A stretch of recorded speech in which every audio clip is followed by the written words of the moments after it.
Mesdames, Mesdemoiselles et Messieurs, c'est un plaisir pour moi de vous convier à suivre quotidiennement cette chaîne dénommée L'œil des enseignants.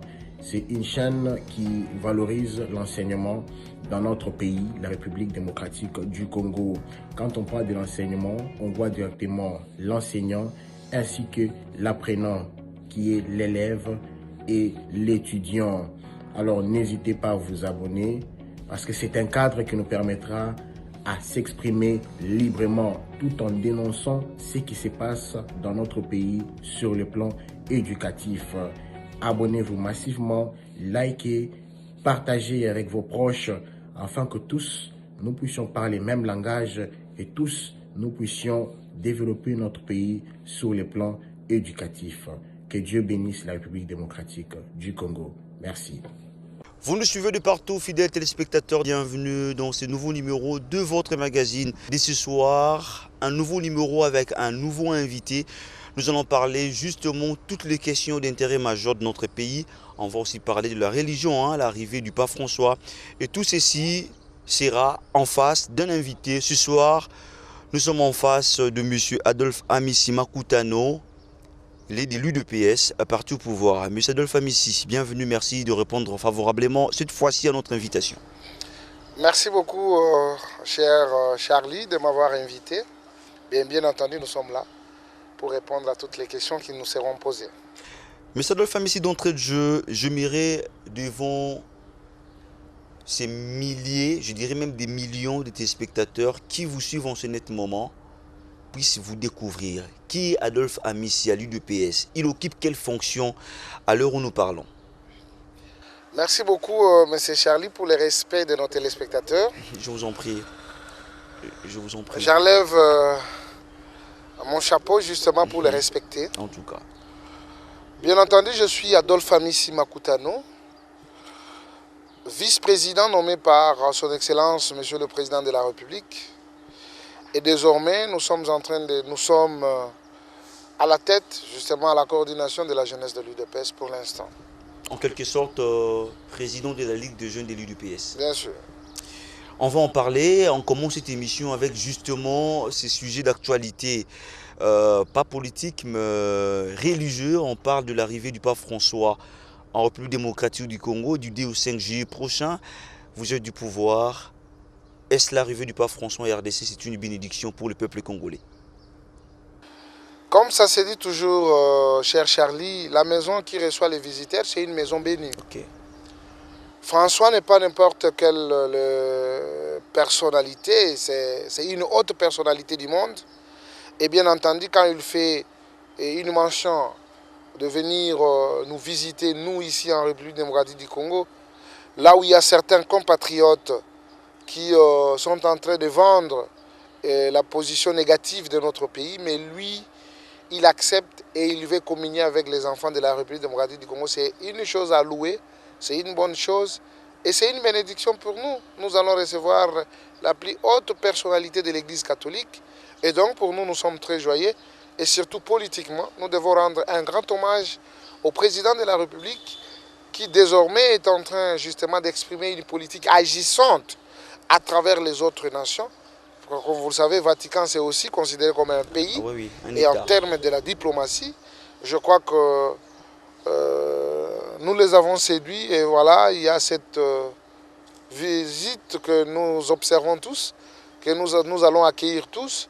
Et bien entendu, pour anticiper, je dis bonne arrivée au pape François. Et quel message lancez-vous à tous les jeunes congolais sur les chapitres? Le pape arrive ici le 2 juillet et puis jusqu'au 5, il sera avec nous.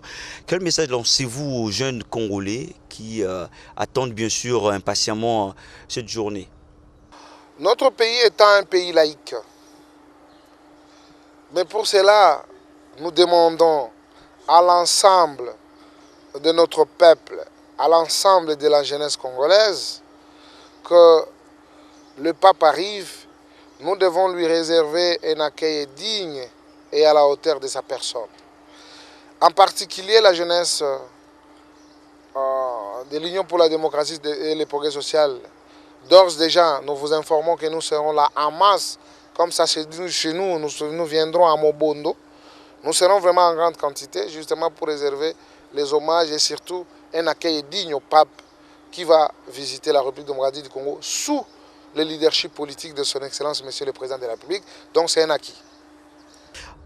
Alors, d'entrée de jeu, Monsieur Adelpham, ici, on va parler les questions politiques à présent. Vous venez de vous présenter comme vice-président de la Ligue des jeunes de l'UDPS, en même temps coordonnateur de la Ligue des jeunes, qui est égal au président de la Ligue des jeunes. Comment vous vous expliquez? Monsieur Charlie, vous devez savoir qu'il y a une donne politique qui a surgi à l'Union pour la démocratie et les progrès. Pourtant, c'est un secret de polichinelle que la Ligue des jeunes de l'UDPS est dirigée par Emmanuel Dioko. Non, non, désormais c'est à son temps. Emmanuel Dioko ne dirige plus la Ligue des jeunes. Il appartient désormais au passé. Il appartient au passé. Il fut président à l'intérim de l'Union pour la démocratie et les progrès sociaux. C'est pourquoi d'ailleurs, je vous ai rappelé, en vous rafraîchissant la mémoire, que nous étions tous le vice-président. Les seuls présidents nommés par Félix Tshisekedi, président du parti, c'était Yves Bonkoulou Zola. Il est le seul président de la Ligue des jeunes nommé par Félix Tshisekedi. L'actuel ministre de la Jeunesse. Bien sûr. Nous tous qui restions, nous sommes de vice-présidents. Et dans la décision 020, il est dit, à l'absence de, l'intérim est assumé par le précédent. Mais le précédent n'est pas dire qu'il reste là ad vitam aeternam, même s'il pose des actes qui ne sont pas conformes à l'existence ou au fonctionnement de notre structure, on doit les laisser. Non, tout intérim mérite toujours une évaluation. Comme vous le savez tous, il y a eu ces vents de M. Jean-Marc Kabound qui est parti. M. Dioko était en odeur de sainteté, en pensant, tout en exprimant les comportements avec M. Kabound. Il est dit dans la décision 020, aucune décision peut émaner individuellement d'une seule personne. Donc il faut un consensus. Il faut qu'il y ait un consensus, il faut qu'il y ait une réunion, il faut qu'il y ait je peux dire la levée d'options du groupe. Lui, il était parti en cavalier solitaire. Non, lui, il était cavalier solitaire depuis son temps d'ailleurs, parce qu'il était il était argumenté, il était soutenu par M. Kabound.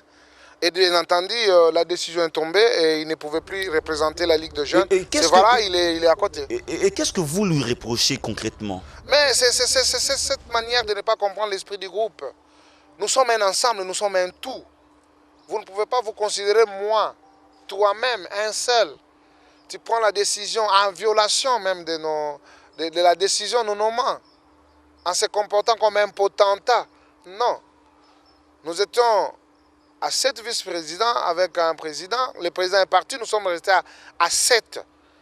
Nous, on n'est pas venus, à son temps, on n'est pas venus dans la Ligue des jeunes pour faire un voyage de villégiature et observer M. Emmanuel Dioko imposer sa loi.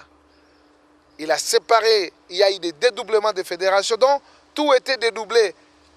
Nous pensons qu'il y avait une mission cavalière, une sale besogne, justement pour mettre en mal le fonctionnement de l'Union pour la démocratie et les progrès sociaux. Nous, en tant que jeunesse, à chaque fois, nous avons été toujours d'avant-gardistes et surtout les gens qui sonnent pour que les gens comprennent que non, en tout cas, il y a un mal qui pointe et nous étions anticipatifs. Et M. Diok, pour cette information, et je ferme directement la parenthèse, il n'est plus président de la Ligue de jeunes à l'intérim. Désormais, nous sommes en train d'assumer ses fonctions jusqu'à la tenue du Congo. Quelle est votre réaction sur ce qui s'est dit sous d'autres cieux, que l'UDPS, aujourd'hui parti au pouvoir, serait parmi les partis au pouvoir le moins organisé que le RDC ait connu? Les gens doivent comprendre que le fonctionnement de l'UDPS ne ressemblerait à aucun parti politique. Nous sommes l'UDPS et nous sommes uniques en notre genre. Parce que comme vous le savez, il y a beaucoup de partis politiques qui ont été créés sous le mangeoire, c'est-à-dire au pouvoir. Et à cela, vous allez assister à beaucoup d'autorités morales. Ils sont nombreux. Mais beaucoup d'autorités morales qui sont nombreuses aujourd'hui. Mais désormais, nous, ce n'est pas le cas. Nous avons adhéré à une vision. Il y a quelqu'un qui a impulsé une vision, quelqu'un qui a donner une leçon politique que nous tous nous étions séduits, presque l'ensemble de la majorité du peuple congolais. Nous avons suivi dans la brimade, dans la méchanceté, dans la torture, parce qu'à son temps, c'était impossible d'accepter d'être membre de l'UDPS. Et notre fonctionnement est unique en notre genre. Et donc, vous devez comprendre que les seuls partis politiques dignes d'être appelés partis politiques, c'est l'UDPS. Et pour cela, on ne peut pas fonctionner comme les autres. Mais est-ce que ces gens, allais-je dire, comme on lit en lingala, bazan a raison, lorsque bazak observé dans mandat moko, oui, bandaki na mokonzamboka depuis 2018, ou azo qui d'abord prison c'est UDPS, azapé na mandat il y a 5 ans, qui d'ailleurs doit se terminer en 2023, directement, vous créez poste et président AI au Kabund à Okipaki, et aujourd'hui on voit un mandat moko wana kaka Kabund aye président AI au Zaki na ba texte parti ti akei, on voit Yves Bonkoulou ba fonction d'état et empêché na prison c'est UDPS, il y a Ligue de jeunes plutôt et mani aye puis na même mandature wana et mani pa kei, n'est-ce pas là un désordre aux UDPS puis bandi ko sous région au Baboui. Moi je refuse d'utiliser le nom de Mani ici. Hein, je refuse. Les partis représentent une valeur plus que les noms que vous citez. Nous ne sommes pas des cultivateurs, nous sommes des politiques. À une question politique mérite une réponse purement politique. Kabound avait fait son temps. Il y a tout ce qu'on lui a reproché. L'esprit d'autoritarisme, l'esprit de gangstérisme. Non. Il fallait tourner la page. La page, elle est tournée. Mais il y a des effets collatéraux qui suivent. Voilà pourquoi il faut mettre de côté. Alors, c'est pourquoi, moi je ne sais pas moi à vous, qu'est-ce que ça représente les dires des gens, mais je crois que la réalité elle est tout autre. Nous sommes à l'UDPS, il y a des principes qui sont définis dans nos statuts et notre règlement d'ordre intérieur. C'est comme la constitution de notre pays. Si vous allez à l'encontre de la constitution, sachez que vous tirerez toutes les conséquences possibles. Et l'ami a tiré toutes les conséquences politiques. Je crois qu'il devait avoir la foi, il devait avoir le courage, il devait avoir cette volonté de dire la vérité devant les gens, au lieu de rester dans les carcans, laisser l'opacité élire domicile. Non, il sait comment il a été frappé. Et désormais, nous devons quand même fonctionner autrement. Et comment fonctionne actuellement l'UDPS avec tous ces L'UDPS fonctionne normalement. Les partis politiques fonctionnent comme la miniature architecturale d'un gouvernement. La manière dont nous voyons le gouvernement, c'est la même manière que fonctionnent les partis. On a un président, on a un secrétaire général, nous avons les départements, les secrétaires nationaux. Et c'est comme ça que ça fonctionne. Mais chez nous, nos statuts étaient muets à son temps parce que on n'avait pas prévu le poste du président s'il était élu. Comment ça pouvait se passer? Parce que le président est empêché momentanément. Et bien entendu, ça n'a pas été résolu. C'est pourquoi on a résolu ce problème politiquement en donnant un mandat spécial à quelqu'un qui devait assumer l'intérim. Mais bien entendu, il en a abusé. Alors il fallait qu'on retrouve l'essence normale. Et aujourd'hui, nous avons celui qui gère les partis au quotidien, c'est Augustin Kabouya, le secrétaire général, que je salue en passant. Il fait bien son travail avec les structures du parti que nous sommes, la Ligue des jeunes, la Ligue des femmes, l'école du parti, la parité hommes et femmes, la CEP. Donc voilà, et les partis fonctionnent jusqu'à ce que nous allons convoquer le congrès pour qu'on statue et qu'on ait encore notre mode opératoire. Adolphe Amissi Makoutamou, vous avez organisé une activité le week-end dernier au siège même du parti avec, nous avons vu des jeunes du parti. De quoi il était question et de qui avez-vous reçu l'équipe d'ici? Mais nous sommes dans un parti politique, c'est lui qui a la charge ou qui est à la commande de donner l'autorisation à toutes les structures de pouvoir fonctionner, c'est le secrétaire général. Ah, il vous a permis. Le secrétaire général. C'est lui qui détient la clé de la permission. Deuxièmement, vous devez comprendre que nous devons redéfinir notre manière de voir la vie politique dans notre parti en tant que jeunesse. Les élections pointent à l'horizon. Il fallait mettre les généraux dans l'alerte. Et comme vous le savez, il fallait qu'il y ait de nouvelles orientations parce qu'il y a une nouvelle direction de la Ligue des jeunes. On devait comprendre que, chers amis, nous avons fait une mutation. On est passé à une mutation. Qui doivent comprendre que désormais, ce système entretenu par Kabundi et ses acolytes, de dédoubler les fédérations, d'en créer 3, 4 autres. Nous avons seulement besoin d'une seule fédération. Il fallait leur dire que cette histoire qui a existé n'existera plus. Il est important que vous puissiez vous mettre d'accord, vous mettre ensemble. Dans l'ensemble, nous sommes forts. Mais quand nous sommes émiettés, nous sommes devenus faibles. Et cette détermination des énergies positives, c'est ce que nous voulons. Alors il fallait dicter ça aux fédéraux et aux sectionnaires, qu'ils doivent travailler dans l'odeur de sainteté avec la hiérarchie, parce que nous n'avons qu'une seule union pour la démocratie et le progrès social, Bar Tshisekedi, et nous ne pouvons pas avoir de multitude de fédérations inutilement pour créer les désordres. Désormais, abat les désordres, mettons fin à tous ces comportements de trafic d'influence, parce que vous avez une poste de responsabilité dans une structure et maintenant vous voulez créer votre monde. Non. Les combattants, ce sont les combattants de l'UDPS. Ils doivent suivre les principes ou les lois qui sont définies ou les règles qui sont définies dans les statuts et les règlements d'ordre intérieur.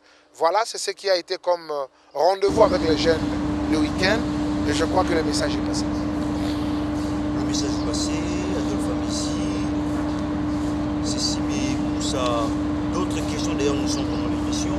Je dirais que le secrétaire général, c'est un message que je lance au secrétaire général de Kabouya avec le courage à toutes ces histoires, parce que ça dérange, ça ne donne pas une bonne impression en tant que parti au pouvoir. Adolphe Amici, nous allons parler maintenant de questions politiques. On commence avec la première institution publique, le chef de l'État Félix Tshisekedi. En tout cas, ça jaillit beaucoup d'encre et salive dans la toile. Ces déclarations faites récemment à l'étranger, nous allons dire au pouvoir, le chef de l'État a reconnu le niveau des enseignants de notre pays au rabais. Et il a même parlé aussi sur les questions sécuritaires en reconnaissant aussi certaines bavures à l'armée congolaise tolérées par les généraux et les hauts responsables. Est-ce que ce comportement des responsables, c'est digne d'une très bonne personnalité, surtout le numéro 1 de la RDC, et tenir du pareil pour l'étranger? Merci beaucoup, Charlie. C'est que vous devez comprendre que le chef de l'État n'a pas parlé aux Ivoiriens. Le chef de l'État était devant la communauté congolaise. Ce sont des Congolais comme nous tous. Est-ce que c'était un cadre propice? Mais bien entendu, c'était un cadre. Là-bas, c'était le Congo qui s'exprimait. Ce n'était pas la Côte d'Ivoire. Nous étions dans une salle et ce sont les Congolais qui ont posé la question à leur président pour comprendre comment ça se passe. La bénédiction que nous avons dans notre pays, c'est d'avoir un président sincère. Un président qui sait parler la vérité et un président qui parle, et quand il parle, on retient quand même quelque chose. Je ne sais pas moi si c'est devant ce micro que je dois me dédier à ne pas reconnaître que non, le niveau des enseignants est au rabais. Je dis non. On devait se saisir de se dire du chef de l'État. D'ailleurs, il est allé plus loin pour souhaiter une remise en niveau de nos enseignants. Charlie, nous sommes dans ces pays. Quand on parle des enseignements, de l'éducation, on parle de la recherche scientifique. Est-ce qu'il y a encore de nouveautés avec nos enseignants, même nos professeurs d'université? Rappelez-vous, monsieur Charlie, il y a un professeur d'université qui a reconnu en deuxième licence. Les étudiants sont incapables de rédiger ne fût-ce que 2 phrases en français sans retrouver de fautes. Tout ça, c'est une réalité. C'est parce que Félix Tshisekedi a parlé que ça devient un problème. Voilà les bandoki. Les gens qui savent la vérité et qui ne le savent pas le dire ou le mettre à la place publique pour trouver des solutions. Le chef de l'État a un gouvernement. Mais bien entendu, des ministres même dans ce secteur. C'est ce que je suis en train de me rappeler, Charlie. Des instructions là-bas. Moi, je me rappelle, Charlie, quand le président parle, il faut interpréter ce qu'il dit. C'était un message que le président a envoyé au gouvernement. Vous voulez dire que les gens ont mal compris le message? Ils ont mal compris le message du chef de l'État. Ils veulent transformer. Ce sont des gens animés de mauvaise foi. Ils ne voient que le noir. Mais je crois que l'histoire retiendra que le Congo a connu pendant ces 10 ans, parce que le président de la République fera ces 10 ans, il y avait un président digne à la hauteur de la République démocratique du Congo, c'est Félix Antoine Tshisekedi Tshilombo. Il ne flatte pas, il vous dit la vérité. Parce que c'est par rapport à cette question que je me permets d'aller directement en ce qui concerne la sécurité. Rappelez-vous le séjour du président de la République à l'Est, quand il a parlé de la loi de l'Omerta. Là où les gens détournaient en silence. Ils violaient en silence. Ils tuaient en silence. Toi, tu dis quoi? Ils s'adressaient à qui? C'est à nos forces armées. Il y a eu même un regret de voir le moyen qu'on met à la disposition de l'armée. Mais les résultats que nous récoltons. Est-ce que pouvons-nous assister à une collaboration entre l'armée et les forces négatives? Et là, vous avouez que l'état de siège a échoué par rapport aux résultats qui nous sont montrés justement. L'état de siège, je me rappellerai de dire de Mao Zedong, quand il nous dit la guerre elle est connue le jour où ça commence, mais sa fin n'est pas connue. Depuis Mosé Laurent Désiré Kabila, depuis même Mobutu, prendre Laurent Désiré Kabila, prendre M. Kabila, jusqu'à arriver à Félix Tshisekedi. Cette guerre a duré pendant autant de décennies. Croyez-vous la finir dans des jours, dans des ans, dans une année? Nous avons nos forces armées, je crois. Et je crois que les rappels, ils doivent être patriotes. De mettre tout ce qui est à leur disposition pour qu'ils mettent fin à cette barbarie entretenue par nous-mêmes parfois, parce qu'on veut avoir l'argent d'acheter des parcelles. Vous vous enrichissez derrière le dos et derrière le sang des Congolais. Bien entendu, il était important que le chef de l'État puisse rappeler. Mettre un terme à cette question. Et si aujourd'hui ça ne donne pas, à qui la faute? Mais bien entendu, nous avons une armée dans notre pays. Il y a un commandement de cette armée. C'est à eux de revoir comment ils sont en train de commander. Parce que l'état de siège était décrété à la va-vite. Qu'est-ce que vous dites à la va-vite? Quels sont les préalables? On a pris l'état de siège, on a laissé les frontières ouvertes. Non, c'est-à-dire il y a un problème qu'on doit peut-être scripter après, le problème de nos frontières. Souvent, les frontières qui sont surveillées, ce sont les frontières où il y a des douanes. En oubliant que nous avons plus de 9000 et quelques kilomètres qui doivent être surveillés.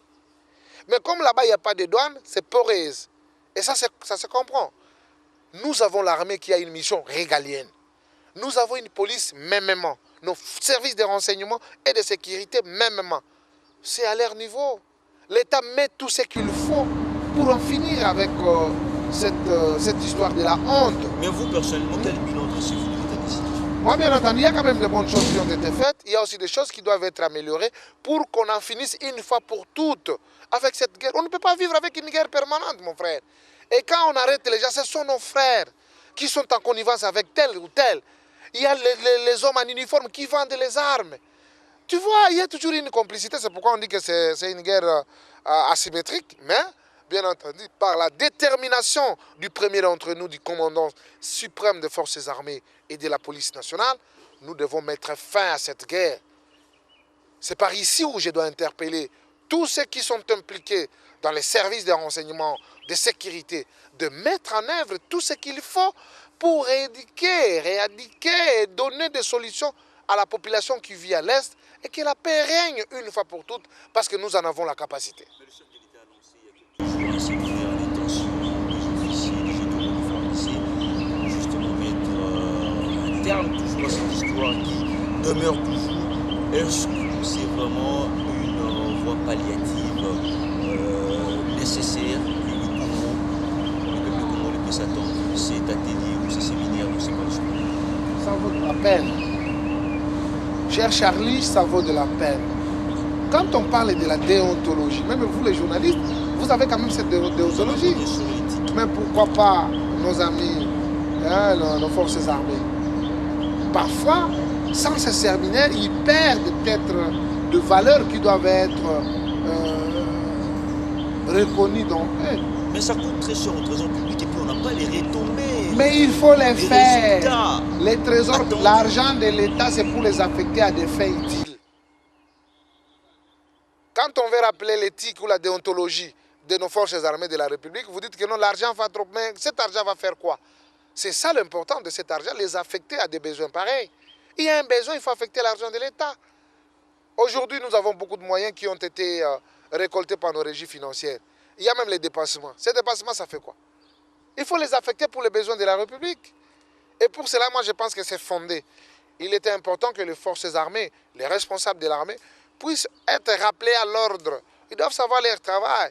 Ils ont les hommes de troupes. Il y a quand même les études qui ont été justement données à nos responsables qui doivent les mettre en place Aujourd'hui, nous avons la guerre. Qui vont finir la guerre? C'est nos forces armées. Si on dit que la population est en insécurité, il faut que la police intervienne. Mais ça ne finit toujours pas. S'il faut anticiper, il y a les forces, il y a pas les services de renseignement que nous appelons les services d'intelligence. Tout ce monde-là doivent travailler en synergie pour donner une solution palliative à ce qui a dérangé le Congo pendant autant d'années. Voilà. Mais la solution, elle sera permanente dans les jours qui viennent, cher ami. Bitumbaye banagamuko le bandit. Mais jour ici, la raye banagate. Donc, nous devons être cohérents. Ce n'est pas seulement Félix Tshisekedi. Kabila, Joseph, militaire de son état, 18 ans, incapable de finir la guerre. Et maintenant, vous demandez trop à Félix Tshisekedi avec 2 ans et 9 mois. C'est la méchanceté. La comparaison ici peut être considérée comme l'histoire. L'histoire nous rappelle et nous aide à construire l'avenir. Nous avons promis. Nous allons résoudre toutes ces questions. Le mandat du chef de l'État est de 5 ans renouvelable une seule fois. Et je tiens à vous rassurer, M. Charlie, le mandat du chef de l'État n'est pas encore à sa fin. Nous sommes dans le processus. Beaucoup de choses sont en train d'être faites. Il faut les reconnaître comme assez. Et bien entendu, si on veut évaluer, on va évaluer par 100. Si on a déjà 60%, ça va. À quelques mois, le mandat du chef de l'État, quelques mois, j'allais dire qu'il lui reste pour que le premier mandat du chef de l'État se termine. Pensez-vous que cette question aura des réponses? Et bien entendu, nous sommes à pied d'œuvre. Nous sommes dans le processus. Nos militaires sont au front. Ils se battent. Le problème de commandement, il fallait les rappeler à l'ordre. Ça a été fait par le commandant suprême. Je crois qu'ils doivent être des patriotes pour comprendre la tâche ou les tâches qui les reviennent. Mais pour cela, je suis en train de vous assurer, chers amis, que nos forces armées sont à pied d'œuvre justement pour éradiquer ces fléaux de la guerre. Nous sommes un peuple laïque, nous aimons la paix, et bien entendu, cette paix doit régner sur toute l'étendue du territoire national, sans discrimination aucune, et tel est le vœu de son Excellence, Monsieur le Président de la République. Adolphe Amissi, pensez-vous que le premier mandat du chef de l'État Félix c'était une réussite? Une réussite de plus. À quoi faites-vous allusion? Dans tout. Vous vous rendez compte aujourd'hui de la situation sociale?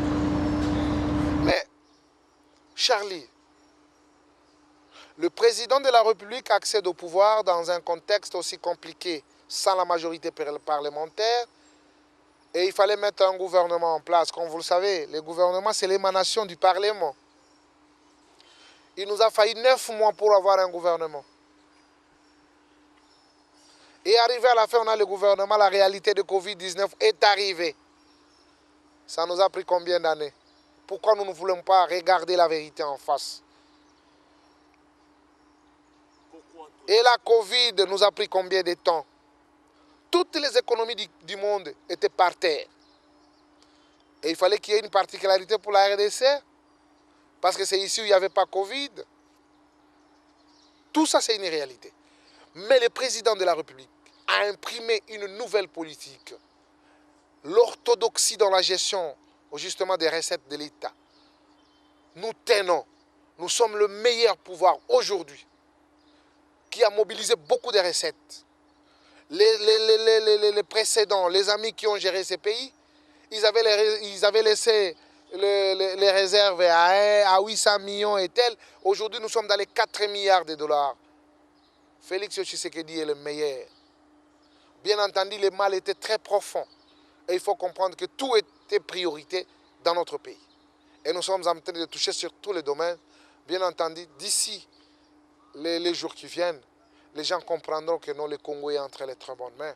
Et ces très bonnes mains sont dans le corps de celui que nous appelons l'alternative et crédible de l'alternance dans notre pays, le président de leur président, Félix Tshisekedi Tshilombo, chef de l'État. Éternel candidat, Félix Tshisekedi Tshilombo. Pensez-vous avec fierté que le chef de l'État aura un deuxième mandat au nom de la méritocratie? Le bilan est merveilleux. Devant vous ici, on voit les travaux. On vous a laissé pendant 18 ans. La route est délabrée. Mais il a fallu l'accession au pouvoir de Félix Tshisekedi pour établir cette route ici. C'est juste un petit exemple. Et ces faits sont répertoriés sur toute l'étendue du territoire national. C'est ce que je dis toujours, celui qui fera face à Félix Tshisekedi n'est pas encore né. Le deuxième mandat assuré, ensemble avec ses généraux, c'est pourquoi je suis en train de vous dire, notre jeunesse, elle est debout.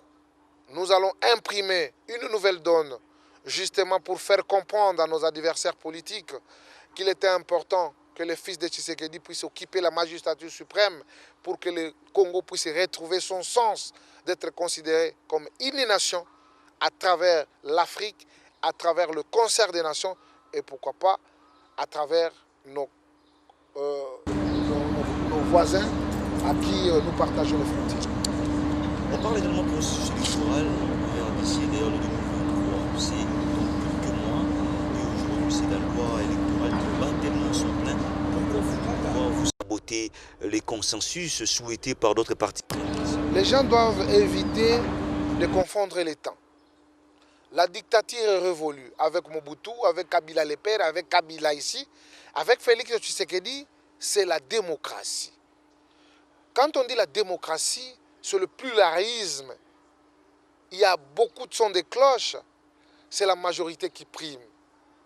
Je m'en vais directement pour toucher le nez du problème. Avec nos amis de G13. Et ils croient que non, ils vont imposer leurs idées dans les 500 députés.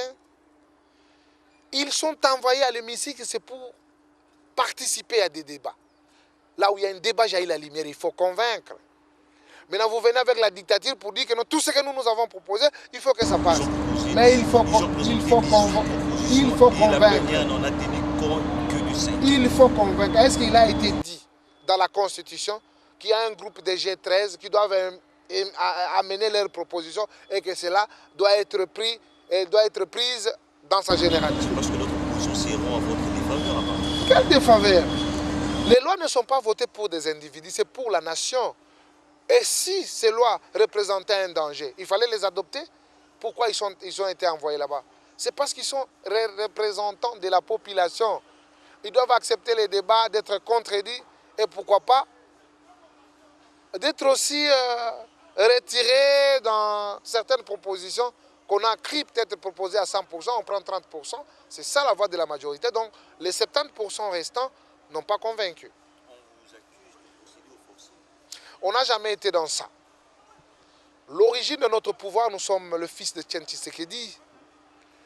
Que voulait Tshisekedi, Étienne? C'est un état de droit. C'est la démocratie. Le respect des textes, ça englobe les tout.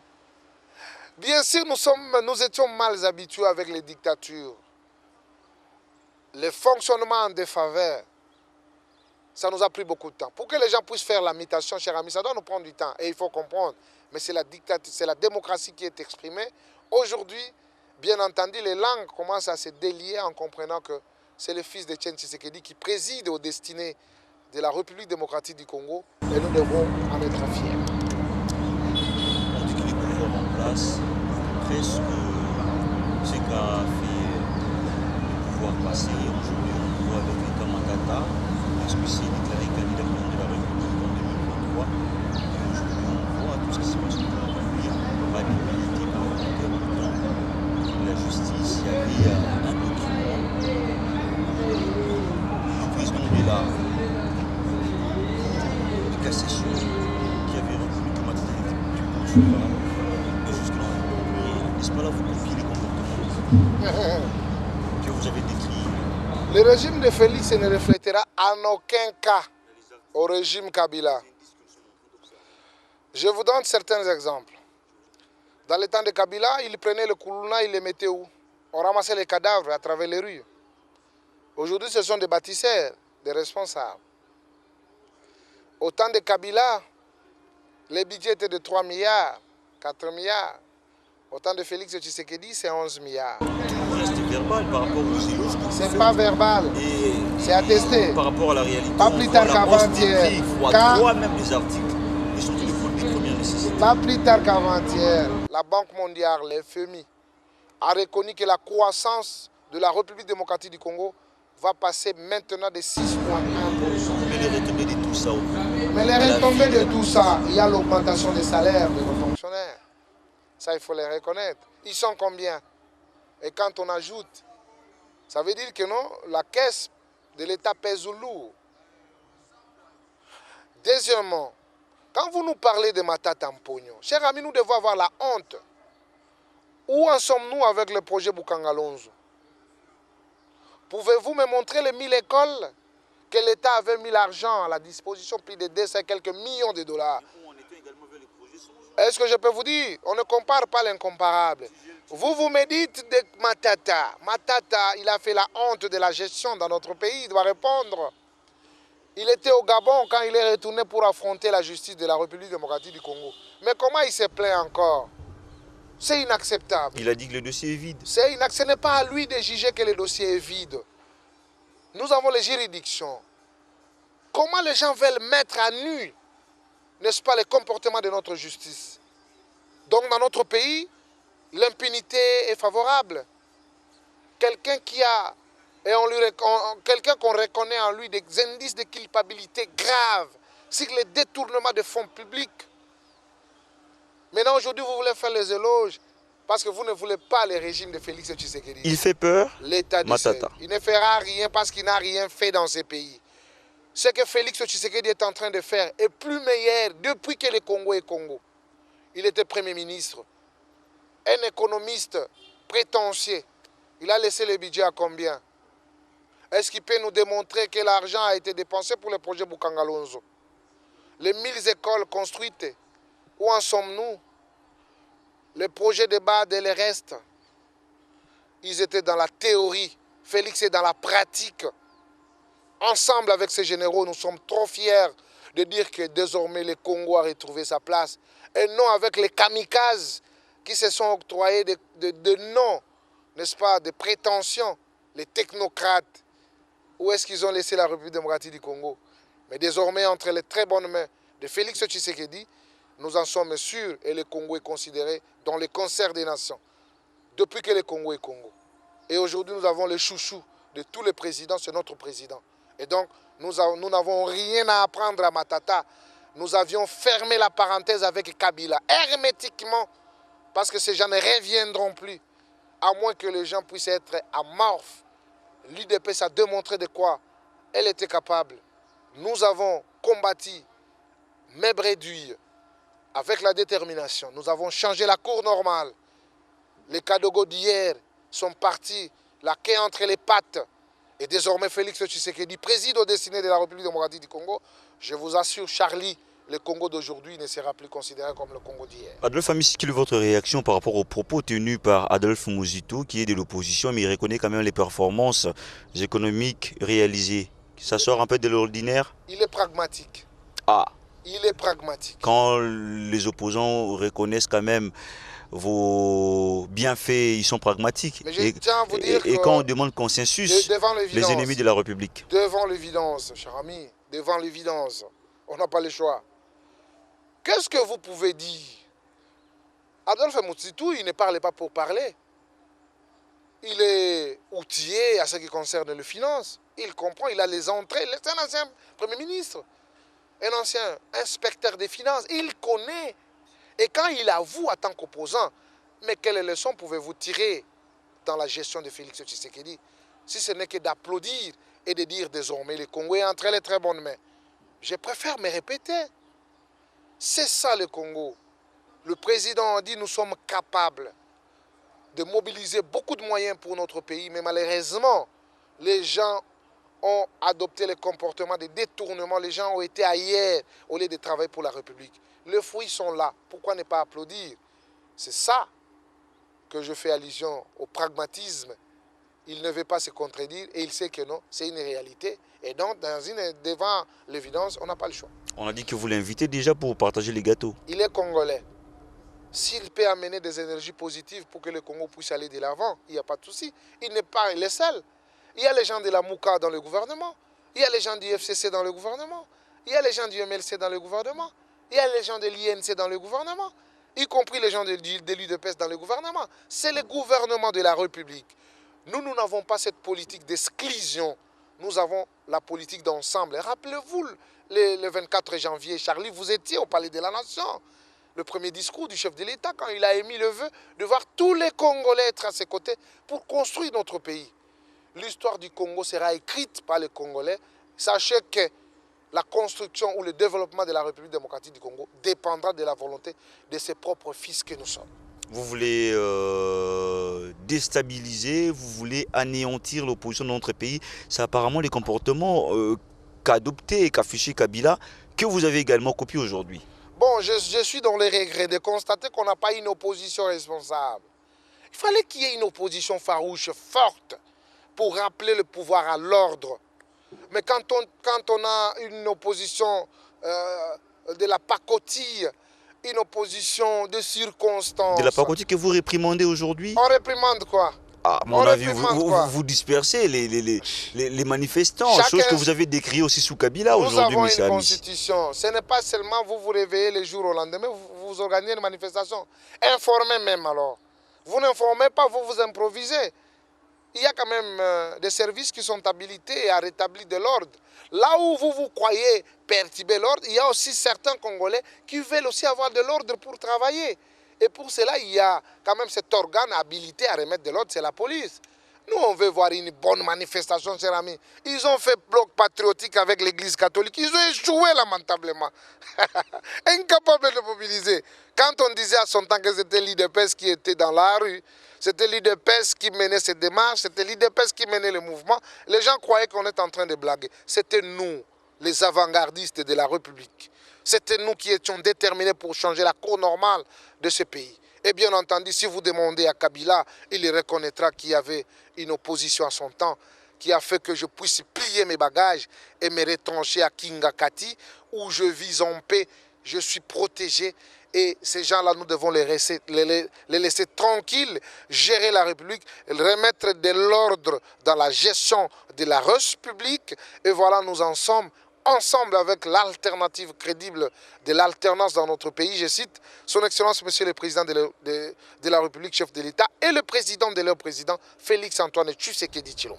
À bâton rompu, Adolphe Amisui, on arrive sur vraiment la fin de cet entretien. J'aimerais te poser cette question en lingala parce que ça fait aussi jaillir beaucoup d'encre et salive. C'est la manière dont Dieudonné Kalouba, président de la Cour constitutionnelle, a laissé son fauteuil présidentiel de la Cour constitutionnelle. Une bonne image à l'étranger. La bonne éducation de la démocratie. Quand vous parlez une bonne image à l'étranger, ça veut dire quoi? La manière dont il a quitté le fauteuil. Il est reconnu. Kalouba a pris les mandats de Luamba, qui restait 10 années. Il fallait qu'il y ait tirage au sort. C'est ça la loi organique. Pourquoi lui-même il n'en fait pas un problème? Parce qu'il sait que non, ça a respecté les règles de l'art. Mais en les plans ça là, n'est-ce pas qu'il y avait confiance? Et pourquoi les déloger dans la même mandature? Non. Quand vous dites qu'en les plaçant là, il y avait la confiance. Mais respectons aussi les règles. C'est ça la démocratie. C'est ça la démocratie. C'était tirage au sort, c'est tombé sur son nom. Il est parti et c'est fini. C'est fini. On va nommer d'autres qui vont faire la Cour constitutionnelle. C'est quoi? Vous allez délier les langues qui se délient là-bas. Vous allez comprendre que vous avez des procès d'intention au président de la République. Quand il nomme un Congolais, c'est son frère, parce qu'il veut ceci. Mais quand il est tombé dans les tirages au sort, oh non, il y avait des règlements de comptes. Le président va régler les comptes dans les tirages au sort. Non, c'est ça la réalité de la démocratie. Les textes doivent être respectés. Nous avons respecté les textes. La Cour constitutionnelle a respecté les règles. Et voilà, M. Kalouba est tombé avec le tirage au sort. Voilà. Il semble qu'il n'a pas bien servi le chef de l'État. Moi, bien, il va le servir en quoi? Il doit dire les droits. Il n'a pas atteint la mission. Il doit dire les droits. Quelle est cette mission? Il doit dire les droits. Le président se plaignait, je crois, vous vous rappelez, quand il déclarait qu'il n'était pas encore satisfait avec le travail de la justice. Le fonctionnement de la justice. Bien entendu. Mais quand on parle, il n'était pas d'accord. Ça tombe sur la tête de qui? Lui, il était le président de la Cour constitutionnelle, la haute cour. Il était le responsable. Il devait organiser la justice. S'il ne l'a pas fait, c'est une faute de sa part. S'il l'a fait, courage à lui, mais il est tombé avec le tirage au sort. Tournons la page et regardons vers l'avenir. Selon les indiscrétions, on dit que le départ du Kalouba, c'est sur recommandation, c'est sur même la demande d'une haute personnalité, pressentie d'ailleurs Premier ministre, qui avait conditionné. Il faudrait qu'il parte. C'est long, c'est long. Je refuse d'amener mes argumentaires sur une condition sine qua non. Je suis devant un historien du présent. Vous êtes quand même un journaliste avéré. Vous avez vos sources, c'est sur lesquelles vous puisez et vous nous posez, nous, en tant que politiques. Je n'ai pas ces sources-là. Je sais qu'il est tombé avec le tirage au sort. Les pressentis Premier ministre, je ne les connais pas et donc je suis désolé. Adolphe Amissi, devant cette caméra, un dernier message au peuple congolais. Je suis en train de rappeler que le Congolais, c'est un peuple intelligent, un peuple digne. Parce que avec toute la période qu'on a endurée dans notre pays, nous sommes restés unis et nous devons rester unis. Pas de clivage politique, pas de clivage ethnico-tribalo et tel. Nous sommes un peuple et nous resterons comme tel. Nous devons donner les énergies positives pour construire notre pays qui est la République démocratique du Congo. Nous avons à la tête de notre pays son Excellence, Monsieur le Président de la République, qui veut voir le Congo se transformer avec ses propres enfants. Il est unique à son genre, le seul qui parle la vérité à son peuple pour que nous puissions changer. Il mérite notre soutien, il mérite notre accompagnement. La jeunesse doit être toujours debout et de comprendre que l'avenir de ce pays nous appartient. Chaque génération sur cette terre a une histoire. Il revient à cette génération de la trahir ou de l'accomplir.